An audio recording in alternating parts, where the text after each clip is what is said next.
Hi, my name's Leanne Hoffman, and I did my research on vampires and vampirism. I begin here with the origins. The first time we really heard the word vampire was actually in 1732, and it came from stories in rural Hungary at the time. So about the early 18th century, there were stories of the undead still haunting the living through feeding, like eating the ground around them and affecting crops, and then also continuing to spread disease to the living somehow. So what they were doing was digging up the bodies to make sure they were dead and kind of re-kill them. But what they found when they opened up these graves was really normal decomposition of a body, and they misunderstood what they were looking at. They saw black fluid foaming out of the mouth. It seemed like there were engorged fangs on the victims, or I'm sorry, the deceased. And they also had inflated bellies, so it kind of looked like they had just feasted on something and just eaten. But those are actually all normal things that a body will present when it's decomposing, and their ignorance on the topic, kind of led to superstitious beliefs. And that really traveled from Europe to the New World, New England. There were as many as 60 examples, I think, of people digging up bodies and killing a vampire that was living in the grave. And that belief, was very strong, really because of the amount of stress and panic people were under due to the rampant spread, so it became known or believed that the first victim, the one that was in the grave, usually was still somehow infecting family members from the grave, so they needed to dig them up and re-kill them. So some of the traditions that came out of that belief for re-killing them is driving a stake through the heart, burning the heart, and then consuming the ashes, which was supposed to be a remedy for those who were sick and, believed they were made sick by the vampire. And they would also place bricks or dirt or large objects in the mouth of the dead person, and that was believed to stop them from chewing and eating things. Alright, and so the next topic is kind of the denunciation of this vampire trend. So back in the 18th century, Voltaire, who was a very famous philosopher, really went on record as saying that people who believe in vampires were stupid, and it was a stupid trend, and it was unbelievable that it was still going on at that time, and little did he know we would be having it for the next 1,000 years. Excuse me. The Pope himself made an announcement that vampires are not real, they're not a real threat, and that was a pretty powerful person to speak out about of fear of the superstitious.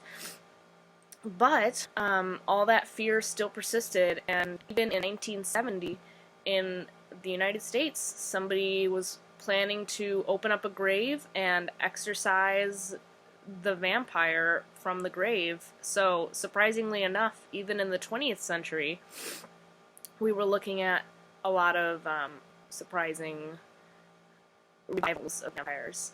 Alright, so those first, historic vampires were really grave dwellers. They didn't get up and walk around. They weren't believed to be, able to walk and talk at all.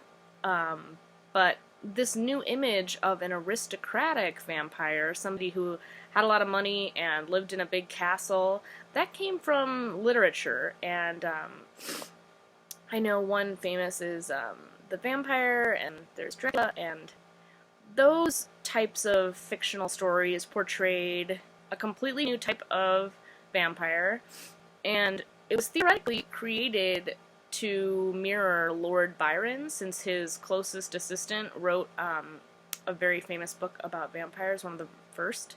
So Lord Byron was a very promiscuous and, unhinged man for the time, wasn't very traditional. So now we have a predator, a promiscuous predator vampire that's walking around that people are afraid of.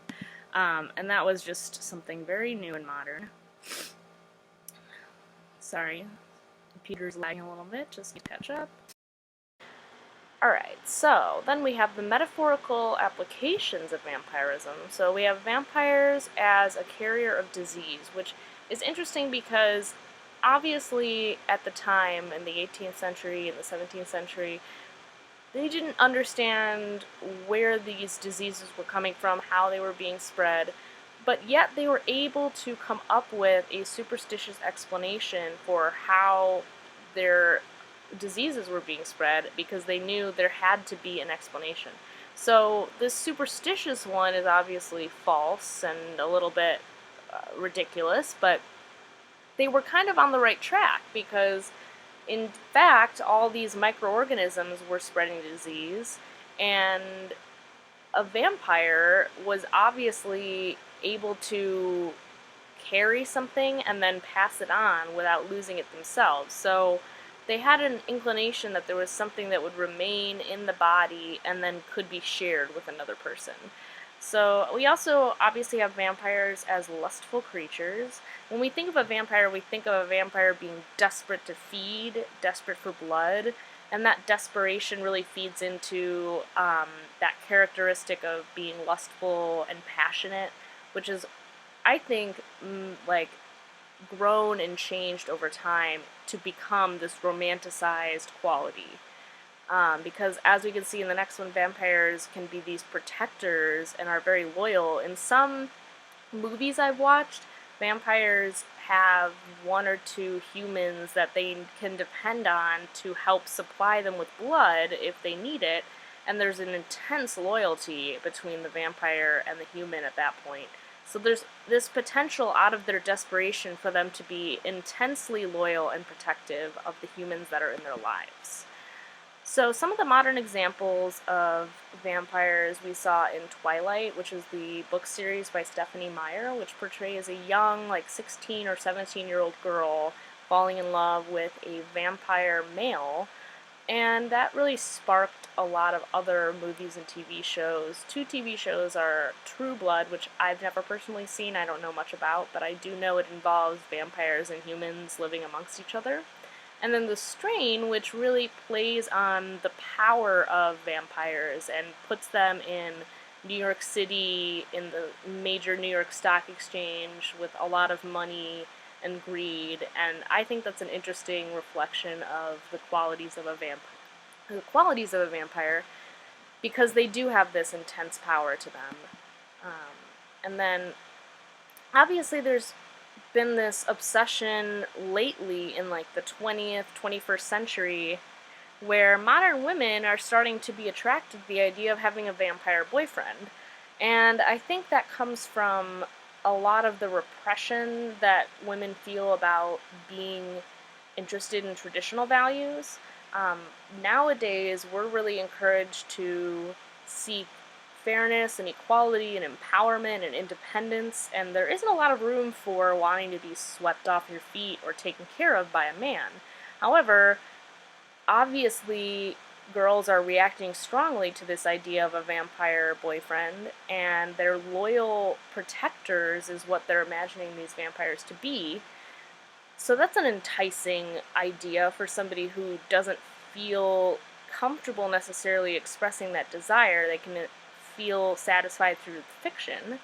And then the idea that vampire boyfriends are going to have to resist the urge to feed on their human girlfriends. Like, there's an internal conflict there with vampires that girls can relate to and feel better about being in a relationship with, because it seems more fair and equal that they're able to both be having their own individual struggles. So the final slide is on clinical vampirism. There aren't real vampires, but there are some really realistic portrayals of vampirism going on today. Renfield syndrome is the delusion or belief that you have vampiristic traits. So there are people with Renfield syndrome who feel that they need to drink blood of humans or animals in order to feel empowered and self-confident and worth something. So there is a psychological issue going on there where people are taking on traits of vampires. They don't always need to be drinking blood in order to obtain the power from a human or animal. They can just use psychic vampirism at times to leech power and things from the living creatures around them. But this obsession with vampires, and I say obsession because there really is a next level of interest that happens among teens and adolescents with vampires, kind of brought up some trends, at least from my experience in high school. There were girls who were interested in having guys bite their neck and draw blood, and that was an attractive, appealing ritual to do together. So I didn't find any proof or articles about that trend, but I know from my personal experience that there's some very intense obsession with vampire culture. So really, vampirism has gone from being an intensely feared bringer of disease and death to the most enticing romantic situation a teen girl could hope for. So that change is really dramatic. But that is just about all I have. The last slide is references. I just want to thank you for giving us this assignment because I really enjoyed researching all this information about vampires and writing about it, and I really enjoyed it. So I hope you have a great rest of your summer.